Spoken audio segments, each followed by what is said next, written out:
what's going to really move the needle. How do we go from 3.5 trillion a month to 35 trillion and beyond? And those are market structure moves. I think the second there's chatter that this bill is going to finally get passed, you're going to see M&A skyrocket. I think you're going to see traditional players on Wall Street, exchanges, banks, among others, buy their way into the space very, very quickly. The Genius Act was passed here in the United States to have more dollar-backed stablecoins. How do you think that changes the FX markets? Does it make it more efficient? Yes, absolutely.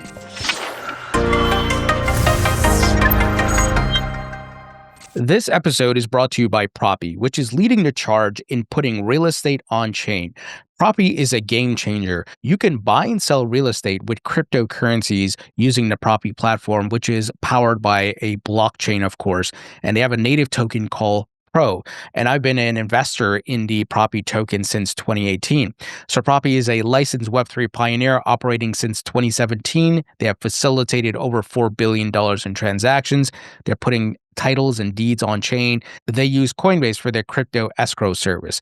So this is a great platform. And once again, they are ahead of the curve when it comes to putting real estate on chain.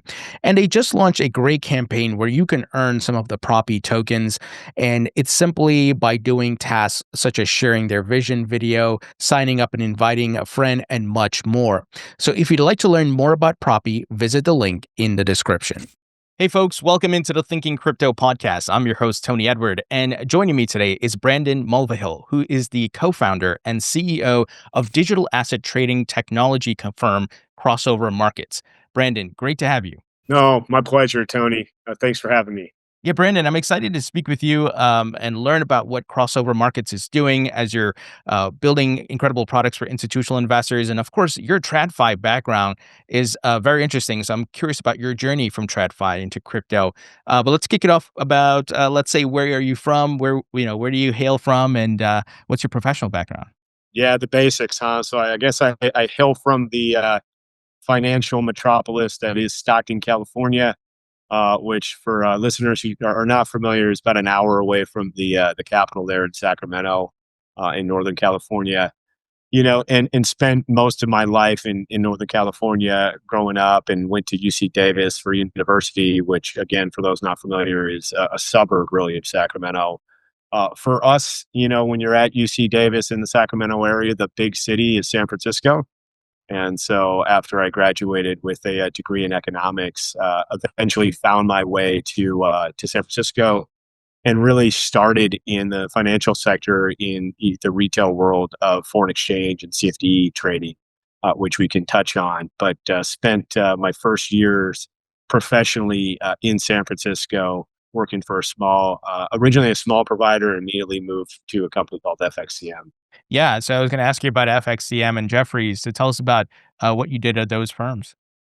Sure. So really started ground up at FXCM, which is looking back was such a enjoyable experience. I ended up being there for 13 years, so certainly I had a good time. But I started, we were a provider of retail FX trading for about 150,000 or so, 200,000 day traders, and similar to what we see in crypto, just to maybe foreshadow some of our conversation to come, we started out as simply a retail provider, providing an online platform for, instead of clients buying, let's say, Apple or Google from Charles Schwab or Interactive Brokers, if they wanted to day trade euro dollar or dollar yen, or you name the currency pair, they could do that on the FXCM platform.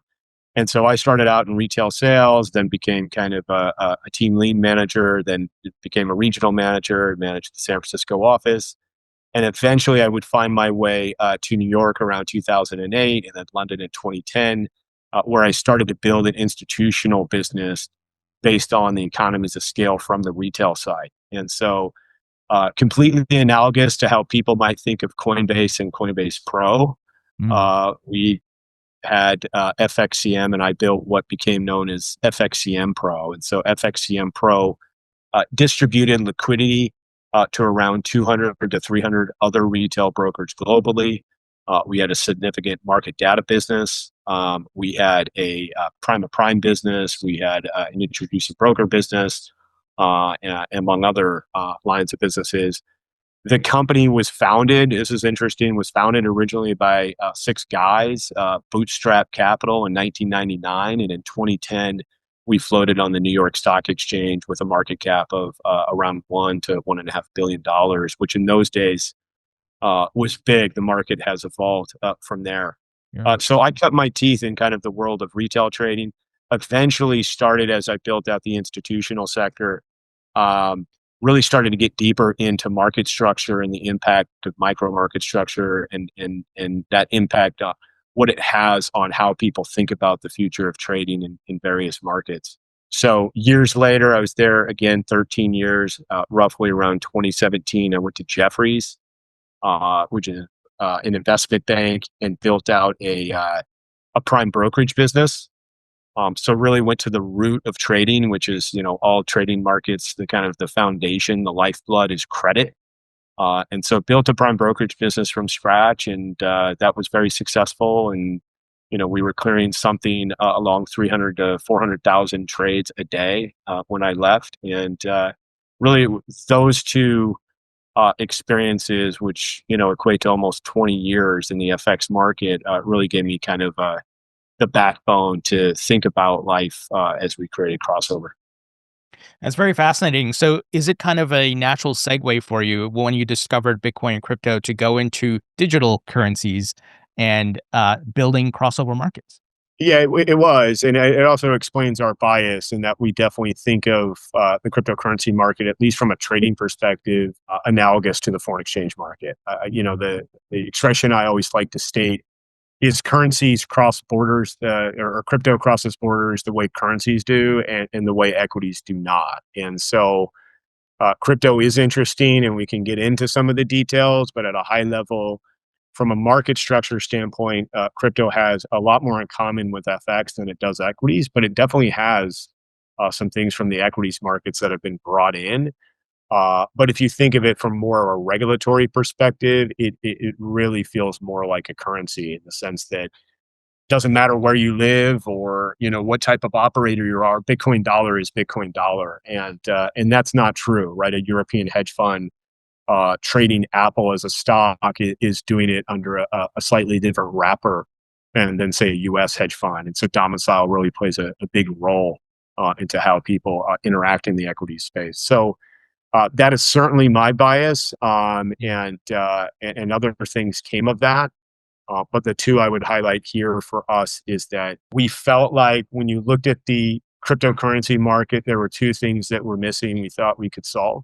The first is that at the time, around 2022, we had a spreadsheet of between 300 and 350 crypto exchanges. And what they all had in common is the execution model they ran is known as a central limit order book. Regardless of what people think about that execution model, we knew that that was fairly odd, Mm. that 100% of the operating models would be that same execution. So we knew from FX that the ECN execution model would be very disruptive, and we wanted to be the first player to launch an ECN, which we did.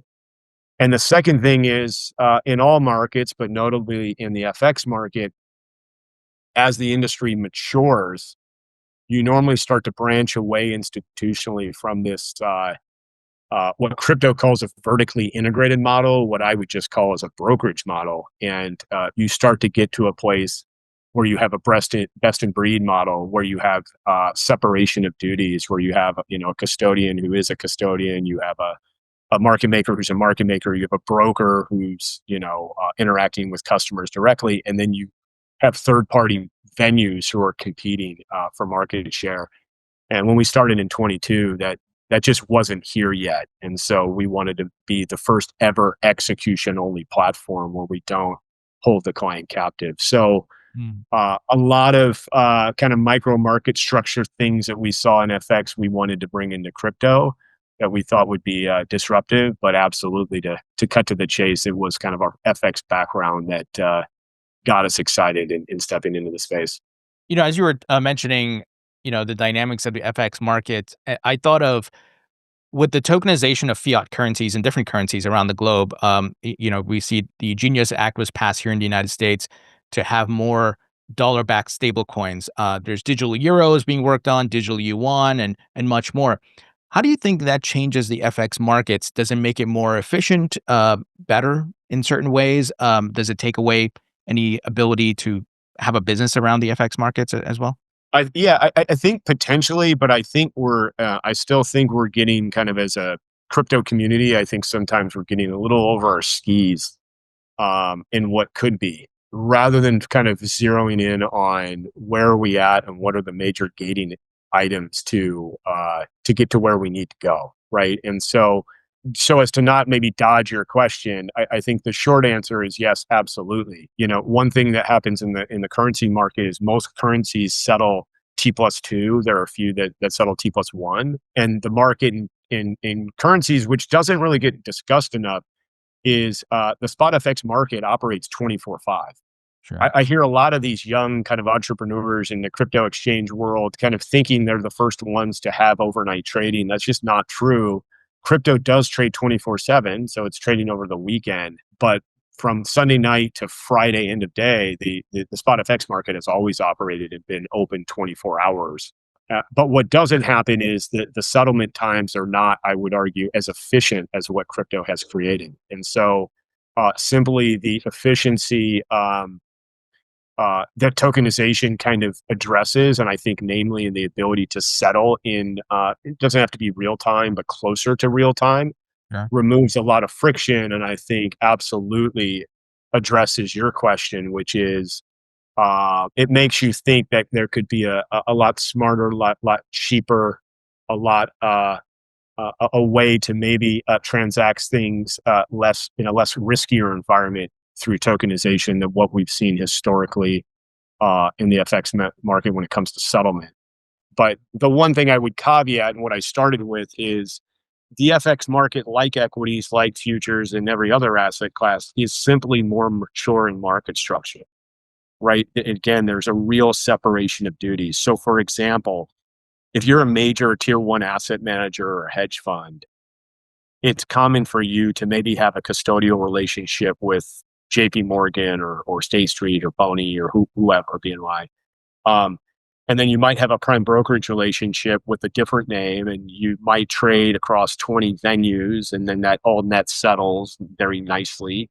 You might even have a brokerage relationship with one or two institutions, but you have this real freedom of choice. And this freedom of choice, what it does is it promotes competition. In the end, it collapses fees, right? And so it collapses the cost of capital, and it collapses the cost to execute. And so the totality of fee compression is real. And this is massive for a reason, Tony, which is if you look at volumes in these markets, they massively outweigh what we see in cryptocurrency trading. Oh, for sure. And so the stat I always like to say is in centralized exchange volume, the market trades between 500 billion and 3.5 trillion per month. But the key is the 3.5 trillion. What we're not seeing in cryptocurrency is the market is not breaking out of that. And it's not because there isn't demand, or it's not because the institutions aren't here yet. The number one reason is the business models don't allow for it. Right, and so this captive model is not is effectively not bringing forth competition, which means fees are artificially kept high. And so if you go to a spreadsheet and you say, "Hey, I'm going to pay 5 to 10 basis points," right, then you just can only do so much volume without giving away all of your wallet, right? And I'll just finish this comment with one last thing to kind of bring it forth mathematically. If you think about life from the view of a market maker in the FX market, the total cost, so the cost to settle, the clearing cost, the cost to settle, and the cost of execution together, you're probably paying between $2 to $5 a million. And five is pretty expensive for a tier one market maker. In cryptocurrency, you're paying hundreds of dollars a million, and there are some exchanges where you're paying about 1,000 plus. Hmm. So, mathematically, we're just talking about orders of magnitudes difference, which has a direct impact on total volumes. Interesting. So on that note, tell us a bit about the type of institutions that are using your products and services, and how are they using them?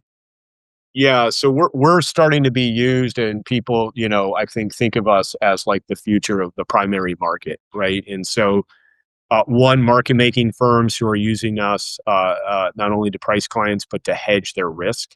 It probably makes sense before I go, yeah, to kind of explain the differences between the ECN and in a central limit order book, which is the easiest execution model to build. That's why we have every crypto exchange is doing this. It's simply the easiest way to build this type of model.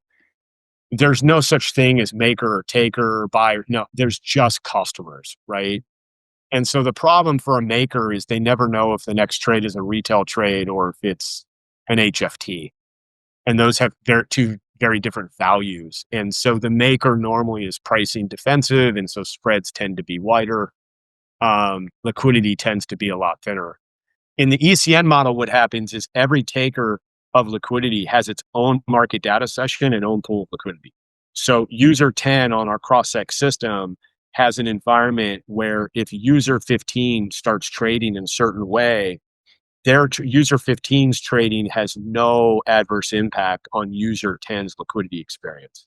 And so what happens is a few things. One is if the first client type I should have said is are retail brokers globally who are offering spot cryptocurrency contracts. What they want in life is they want the best price and a high fill ratio. And our system, because of the special, the customization, we're confident delivers, if not the best, among the best pricing for retail brokers globally.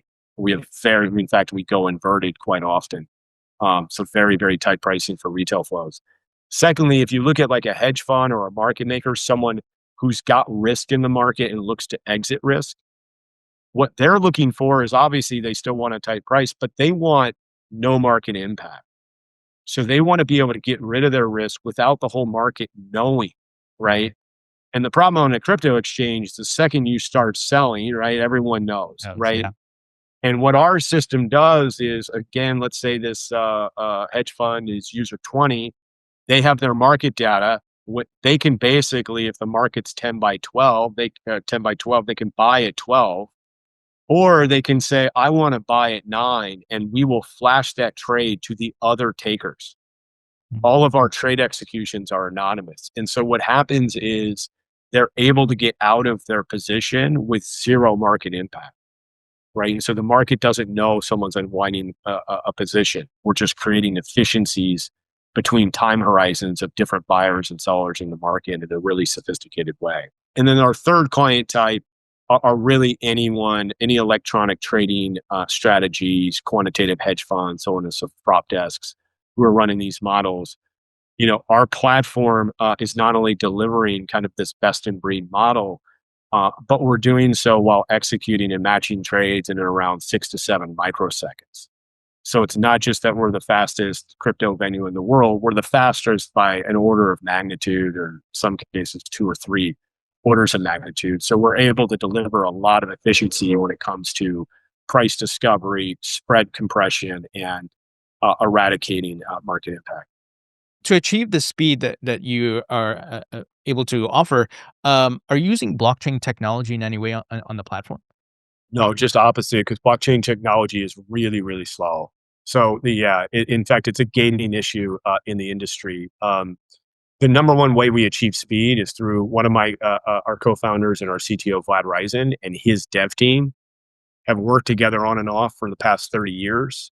He built previously an FX venue called Fastmatch, which is still the fastest FX venue in the world, and that was sold to Euronext for $180 million. Mm. He previously was the deputy CTO at Credit Suisse, where he built a framework called AES and among many products, a dark pool called Crossfinder, which was top 5 in US shares in its heyday. So our team is very experienced and nuanced at building trading venues that are based on performance and speed, for sure. I would argue that it's the best technology team in the world when it comes to trading technology. What we do get is, if you look at some of the DeFi protocols, the two diseases they suffer from is the speed of execution is horrendously slow, Mm. and the cost is high, because if you're putting a trade on the blockchain every single time, If you buy once a day, that's fine. If you're buying, I mean, we have clients doing 10,000 trades a day, Wow. right? So we have gotten a lot of inbound from DeFi protocols that want to leverage, maybe white label our technology to execute the trades off the chain and then post trade within milliseconds, then put the trade back on chain for transparency's sake, to try to address those challenges. But to give you an idea, one of the leading market data providers in the world runs off, a particular blockchain, and we know, and looking at that the latency is around 300 milliseconds, not microseconds, milliseconds. So we charge our clients commissions, and we will use market data based on the blockchain to kind of have an independent validator for the price when we charge a client. So there's a fair price and we're not kind of grading our own homework. But when we think intraday of like using the blockchain for risk protections on the system, it's way too slow. It's Mhm. just not, the market's not there. Do you think over time, with future iterations around blockchain tech, and maybe you get to atomic swaps and things like that, maybe you might look to leverage the technology, but maybe not right now due to the lag? Yeah, I mean, yes, there's no question that the blockchain is going to have to advance itself in order to meet client demand. But there's also a bigger issue of credit, and people, I think, need to spend more time thinking about the credit environment, because if you think of it from this perspective, if you want to, the market when we founded the company 3 years ago was really, we thought, over its skis with this fascination of real time settlement. Mm. Real-time settlement presents real market inefficiencies that people are not thinking of. For example, if you look at a market-making firm today across TradFi or crypto, these firms are extraordinarily smart and intelligent and sophisticated. Okay, the algorithms they're using are cutting edge, right? The dev teams they have are among the smartest people in the world. If you watch what they do, if you give them, let's say, a full day, they will trade lots of volume, but they're net flat. In other words, they don't have a position. Okay. And what happens is, the shorter you collapse that window and you compress their settlement time, they might have a position intra hour. And if you say we're going to settle now every hour, now what has to happen is they have to skew to get back their credit.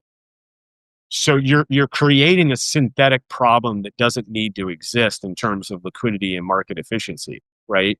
And if you go to them and say you need to settle every trade, I mean, think about it. If you're a market maker pricing Binance, FalconX, Coinbase, go right down the list, right? 100 exchanges. There's no fungibility. You can't buy Bitcoin on Coinbase and sell it on Kraken. It's not how it works. So what you're asking the market maker to do is to post collateral at 100 places. And if they're long here and short here, they get no efficiency for that. And if you say you got to settle every transaction, I mean, this is wildly expensive. So before we even think about the blockchain trying to speed up, we need to be a little bit more clear minded on how credit works and how the market needs to evolve from a market structure standpoint. That makes sense. Now, you mentioned you guys launched these services starting in 2022, which was, I mean, Brandon, it was really rough at that point, right? We were in the bear market, attacked from the government, but since then things have done turned a new leaf, right? We're in a friendlier environment. Legislation's getting passed. So, how has your business? I'm curious about the demand from institutions. Has it ramped up this year? Yeah, no question. I mean, yeah, we founded the company and we started a fundraise, and a month later, Celsius and Three Arrows collapsed, right? Mm. And then 5 months or 6 months later, FTX graced all of us with their wonderful blessings. So, yeah, we only ever knew we raised money and built a business in the start and heart of the crypto winter. I think for us, our differentiation was strong enough that we were able to put lots of clients on the platform and build real volumes.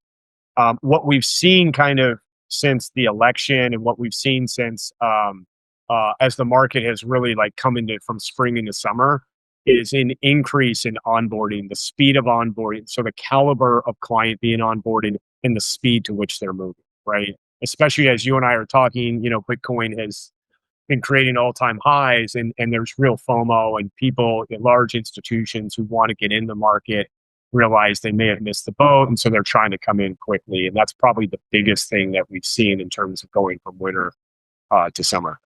Mm. And it's fascinating to see a lot of the TradFi companies, your BlackRocks, Fidelities, and much more, getting involved, launching ETFs, crypto trading, custody, and tokenizing. What are your thoughts on kind of the institutional herd? To your point, like FOMOing in. Yeah, I think it's helpful. I think, again, I'm a market structure guy, and I'm trying to champion. I'm trying to get people to understand what's going to really move the needle Mm. in the market. What's going to, how do we go from 3.5 trillion a month to 35 trillion and beyond? And those are market structure moves. So when I think about the ETF, that was super important, but it's not a change in market structure. Sure.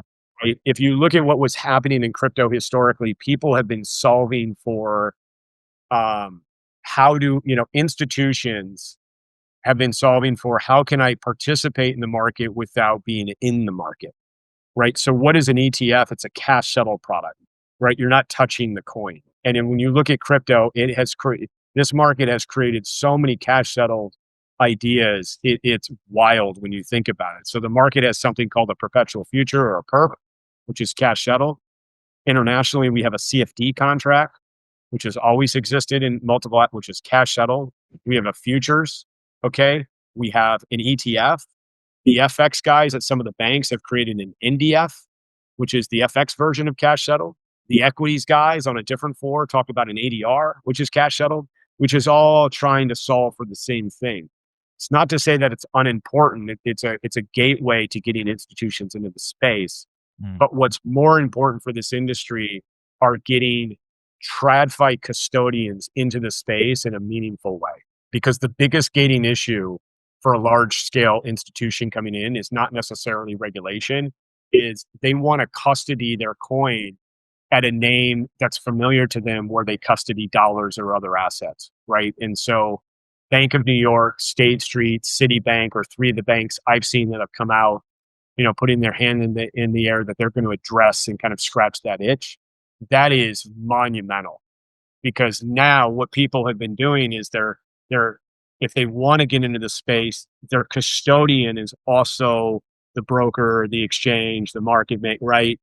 And so it's not really helping from a market structure standpoint. So I think the big thing for us is getting TradFi banks into the space. Yeah, and we've seen JP Morgan partner with Coinbase. There's been quite a few announcements. Citibank mentioned they want to launch a stablecoin in custody as well. With these banks fully situated in the market and their experience, the amount of capital they are able to bring into the market, how do you think that changes the dynamic? Could we see less reliance on the likes of Binance and Coinbase, but the masses, right? We haven't, I don't think, hit a billion people on chain yet. But let's say the masses wanting to enter this asset class, they go to their local banks and things like that. Well, yeah. So I'm thinking about, I mean, we're an institutional provider, so we look at things more through, I think from a retail perspective, the market's done a great job, and, there's always more to do, but I don't think a ton. And, I mean, at the retail level, I think what's happening now is you're seeing a convergence between TradFi and crypto. And this is a big, war that's a brewing, right? So you have TradFi brokers. You can take a Robinhood, for example, historically providing cash equities, gets into crypto, is launching other asset classes as well, to be kind of that one-stop shop for a consumer like you or me to open an app and do all of our trading through their platform. And similarly, you saw Kraken buy NinjaTrader for $1.5 billion as their means, a crypto provider who's doing the opposite, saying how do we get kind of the TradFi stuff on our platform. So I think that's kind of the world in the retail level. I think, and people going to a bank, I think, is less of the issue. I think that for the institutional market to mature, the first thing that needs to happen is people need to be able to custody at a bank custodian that they feel comfortable at. And that also gives them the operating model where they can then have a prime brokerage relationship somewhere else, and they can trade across venues, and they can have efficiency, and they can trade and scale. and do the things that they're used to doing, right? And that, so on the banking sector, we're thinking about, the banks I mentioned. On the PB side, Hidden Road was acquired by Ripple for 1.25 billion. That's a massive, massive deal to the industry. It creates fungibility. We've also done a deal that's Hidden Road, for full disclosure, is our primary prime broker, and they clear near 100% of our trades to date. So we have a big relationship. We've also launched a deal with BitGo, who's complementing their custodial service with prime brokerage. And there's, I think, some traditional banks that are looking into get in this space. And I think that's a big deal, because what it allows an institution is, again, if you're an institution, and I said before, and you buy Bitcoin with Exchange A, you have to sell it there. You're captive. In our operating model, when you buy Bitcoin dollar with CrossX, and 10 minutes later you want to sell it, you do not have to sell it on our platform. I have to win your business. I have to be the best price. My best execution and my speed and my performance has to do what I'm telling you, because you don't have to ever trade on me again, right? So I have to earn it. I don't, and so, and that's what the TradFi institutions want, to come in and participate in a big way.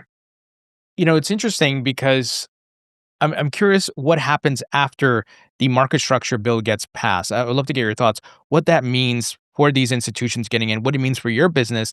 Does it open up more opportunities? Are there things that you're holding back on until that clarity is in the market?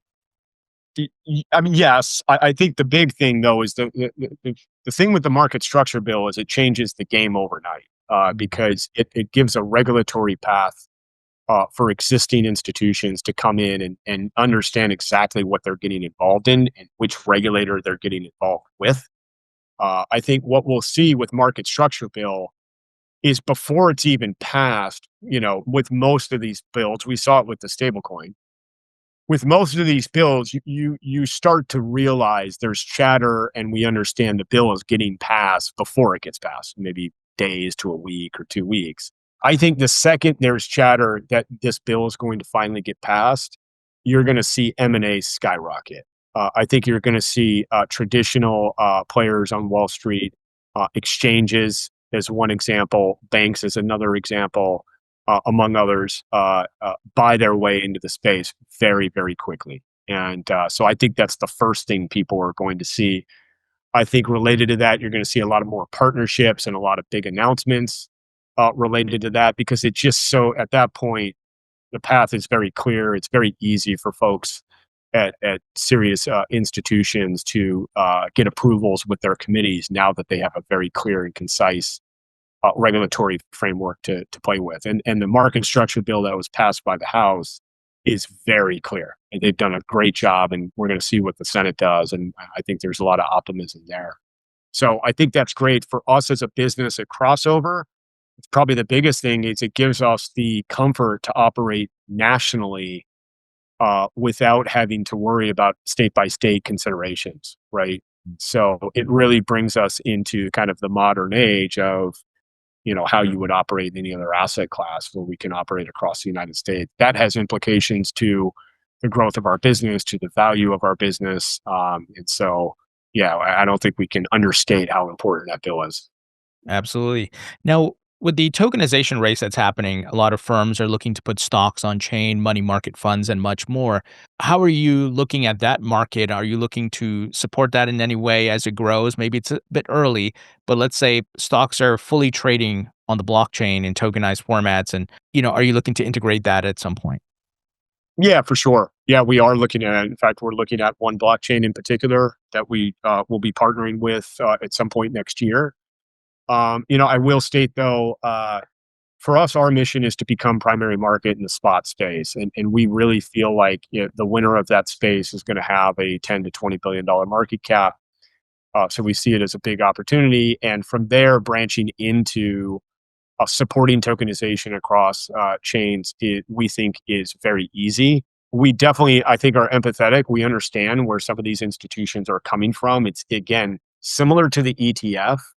Mhm. It's just easier for them internally to get really excited and get involved with the tokenization of a real world asset that already exists, right? There's not a lot of approvals, there's not a tremendous amount of risk that presents.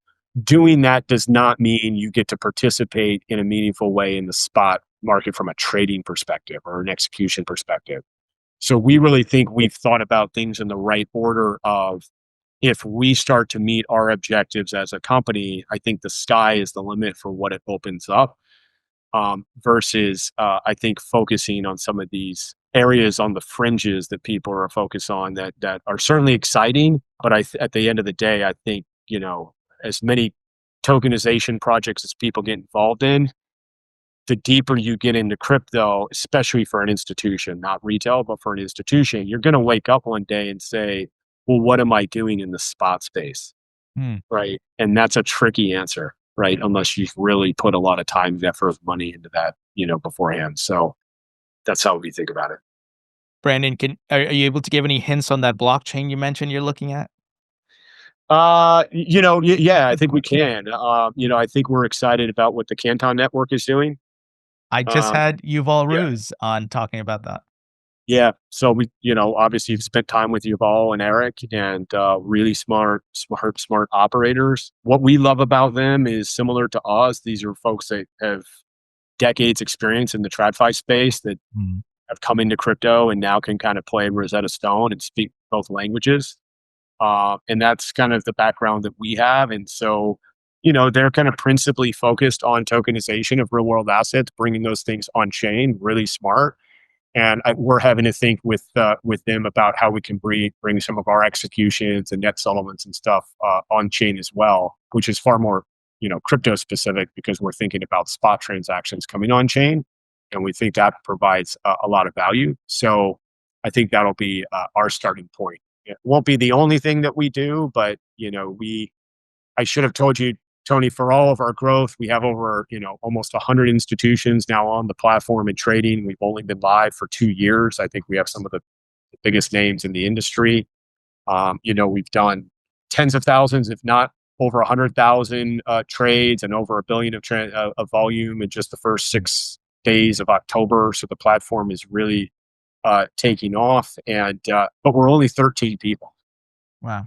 You're not a big company, right? And so, for a lot of reasons I discussed, we're not the broker, we're not touching client money, right? And so we're a very focused execution only platform. So excited about Canton, and would love to be excited about a lot of other projects, but we do have to stay relatively focused. There was something I wanted to ask you about, some recent milestones for crossover, and that was, for example, the launch of CrossX 2.0, and if you can also talk about what's on your roadmap. Yeah, so 2.0 for us was a major deal because it was the launch of a new architectural framework. Some of the easy things it delivers for us is the new advanced order types, a series of peg to mid, which is what the more advanced trading shops want. Post only, iceberg orders, things of that nature. The ability to post dark. There's a number of things that we can do there. Customize order types. So that there's kind of a whole theme around being able to deliver bespoke order types in intra week, not something that we have to wait for. The second thing that looking at other asset classes, I think people have more of appreciation for. Our business model is, and one of our differentiators is based on the idea that we're not doing big releases 2 or 3 times a year. And what this framework allows us to do is we're releasing all week, every week.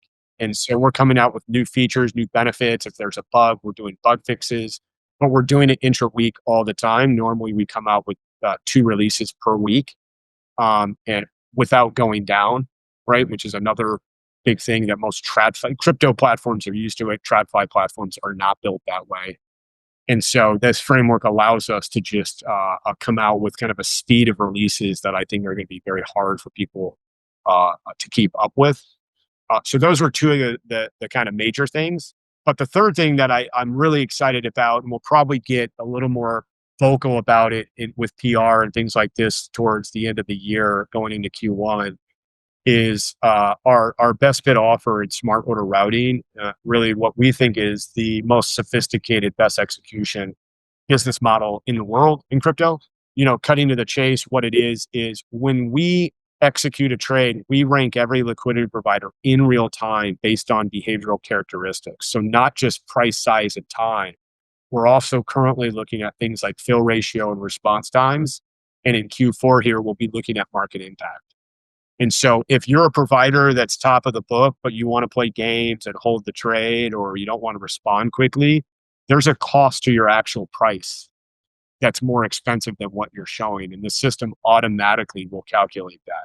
If you're a really good actor and you're a really smart market maker and you provide quality liquidity into the platform, you're going to find yourself highly ranked. And if you're not, the system's going to just automatically already does this, automatically kind of puts you lower in the stack. And so this has profound impact on the user experience. I think it delivers the world's most advanced model of best execution in spot crypto trading. And so this is something we're going to try to kind of bring to market in a more of a visual way. But we needed this framework in order to be able to do some of the complex natures of the smart underwriting. That's awesome.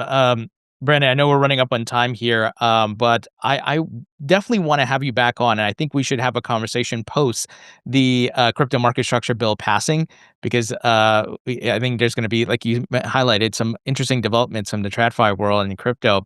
But thank you so much for joining me. And I got some wrap up questions here for you. First, if you could create your own metaverse, what would the theme be? what are some of the answers you've gotten in the past? This is a People do like fun stuff like space or the Wild West or things like that, or a tropical island to themselves.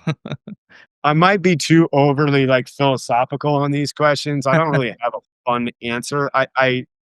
We deal a lot with AI. Our CTO is a PhD in mathematics and artificial intelligence, and I think one of the things I don't know I would answer it for a metaverse, but like one of the things you hear about with AI is this alignment problem. Is the AI going to be disaligned such that it ends human civilization? Right. This is like the doomsday kind of.